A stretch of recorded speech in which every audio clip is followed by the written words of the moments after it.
Качество воды из водопроводного крана давно вызывает сомнения жителей столицы. Несмотря на то, что она проходит все этапы очистки и соответствует нормам госстандарта, многие горожане все же предпочитают бутилированную воду. Между тем, по словам специалистов, нельзя быть стопроцентно уверенным в качестве покупаемой воды, ведь она также может нести угрозу здоровью. Продолжит тему Олеся Ларчук. Человек состоит на 80% из воды и прожить без нее может не более 3 дней. Поэтому вопрос о качестве воды первостепенный. В Якутске эту сферу жизнедеятельности контролирует и проверяет не одна организация.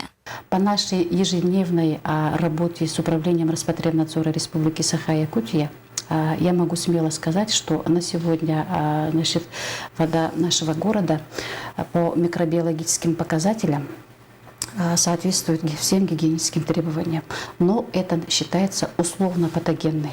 Каждый горожанин ежедневно пользуется водой из крана для своих нужд, гигиены, приготовления пищи и уборки дома. Но в последнее время жители Якутска все чаще предпочитают применять бутилированную воду, полагаясь на качество, мы пьем ее в сыром виде. Бутилированная вода отличается от водопроводной, но это тем, что по составу химическому. Бутилированная вода бывает 2 видов. Это такая менее минерализованная и более минерализованная. Менее минерализованная – это такая, как дистиллированная вода. Там почти не существует таких веществ, как анионов, катионов. Да?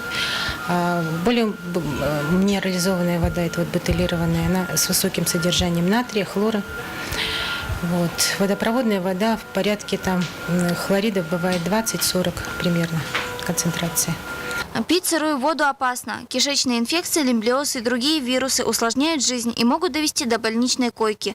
Все эксперты рекомендуют кипятить любую воду, будь она водопроводной или бутилированной. Так вы обезопасите себя и своих близких. Олеся Ларчук, Иван Семенов, Александр Колмогоров. Новости столицы.